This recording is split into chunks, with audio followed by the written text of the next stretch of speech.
Hey everyone, and welcome to the Zone of Tech. I'm Daniel, and 2014 is the year of wearable devices. And by this I mean Google Glass and a lot of smartwatches.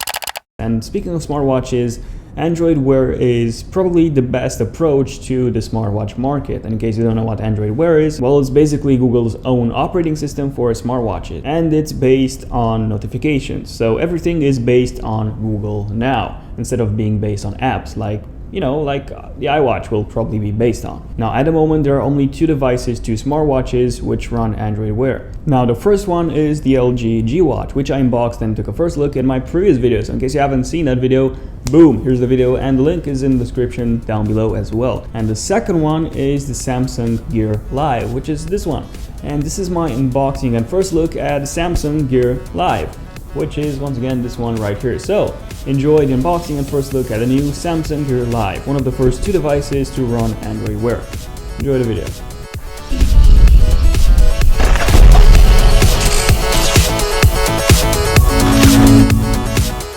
So there you go, the Samsung Gear Live. Well, the box at least. Now, taking a closer look at the box, you can see that we have the exact same wooden texture like on most flagship Samsung devices, such as the Galaxy S5, the Galaxy S4, and more. But no, this is not wood, obviously.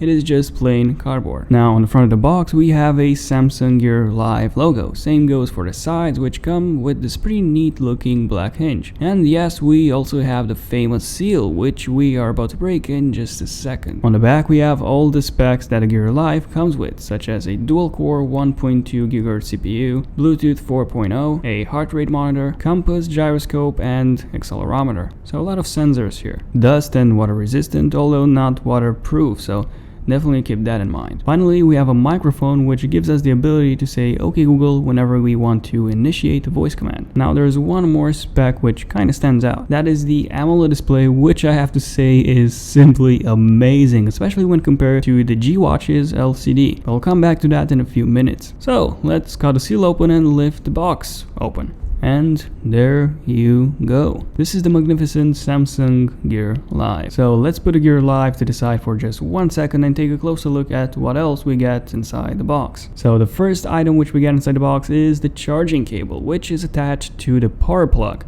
like the LG G Watch, for example, which comes with a micro USB to USB cable. This is also the UK model, but if you live in a different country, you'll get one which matches that country. Now, the second item which you get inside the box is the charging pad, or charging case, whatever you want to call this thing. So to charge the Gear Live, all you have to do is take the watch and snap this thing on the back of it. Now, the LG G Watch, for example, has a more elegant approach. It comes with a charging base or charging pad instead, which is magnetic, so a lot more convenient and elegant at the same time. And speaking of the LG G Watch, I actually did a similar video, so unboxing and first look. And in case you haven't seen that video, well, I've included a link in the description box down below. Now, back to the Gear Live's box. The final thing which we get inside is the manual, which basically tells you how to charge the device, the button placement, as well as how to connect it to your smartphone. Besides this, you also get a warranty card, and yeah, that's pretty much it. Now, enough with the box. Let's take a closer look at Samsung's first Android Wear device, the Gear Live. So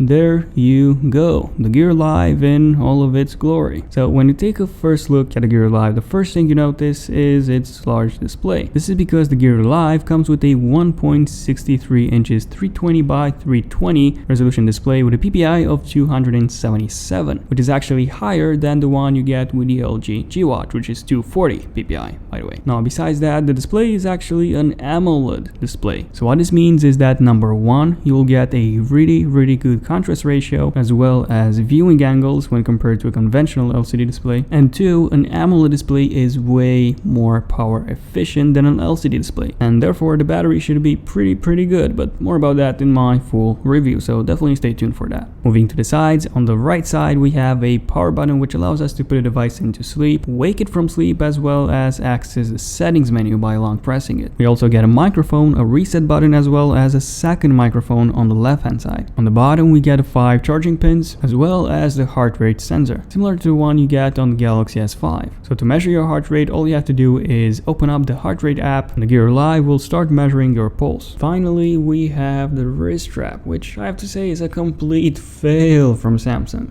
Why? Well, it does look nice, I do have to agree with that. But other than that, it feels really plasticky and cheap. Doesn't have that nice texture that the one the LG G Watch comes with as. And the worst part of it is the strapping mechanism. So unlike the G Watch, which took a more traditional but more secure approach, so to say, the Gear Live is really easy to snap on and at the same time snap off. Therefore, it can easily fall off your wrist. And besides that, it is also a lot more difficult to adjust your wrist, once again because of the 2-pin strapping mechanism.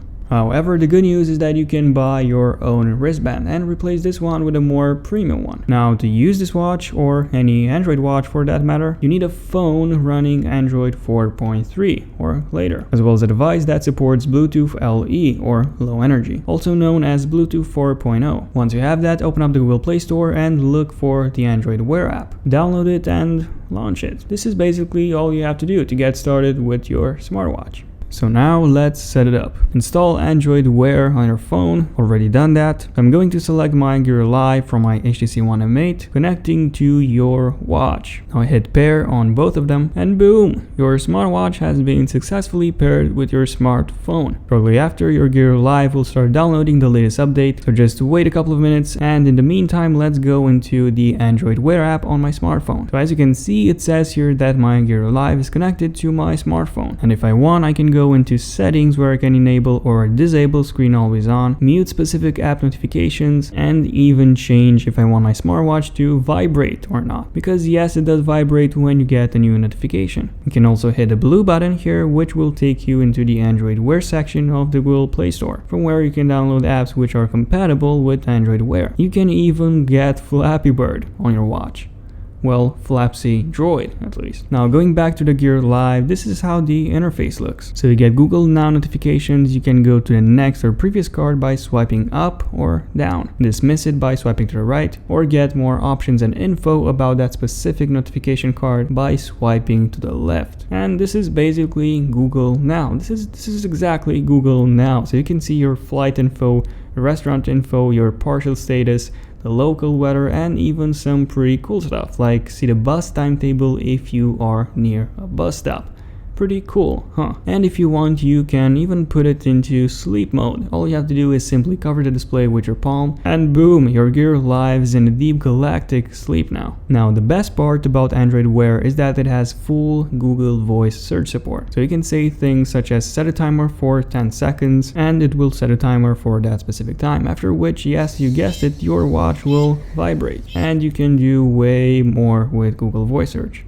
Not just set a timer, way more. But more about that in my full review, so definitely stay tuned for that. You can also get some pretty neat watch faces. Although unfortunately at the moment Android Wear does not support third-party watch faces, so at the moment you won't be able to install any watch faces from the Google Play Store. But I have a feeling that this will change pretty soon. And there you go, this was the Samsung Gear Live, one of the first 2 devices to run Android Wear. So there you go, this was basically it. This was my unboxing and first look at the new Samsung Gear Live. Once again, one of the first 2 devices to run Android Wear. Now I will upload my full review of both the Gear Live and the LG G Watch once I get to fully test those watches. So the reviews should be up on my channel in the next couple of days or so. So definitely stay tuned for those videos because they will be really in depth. So yeah, thank you all for watching this video. Let me know in the comment section down below which one you prefer. Is it the LG G Watch or the Samsung Gear Live? Let me know in the comment section down below which watch is more suitable for you, which watch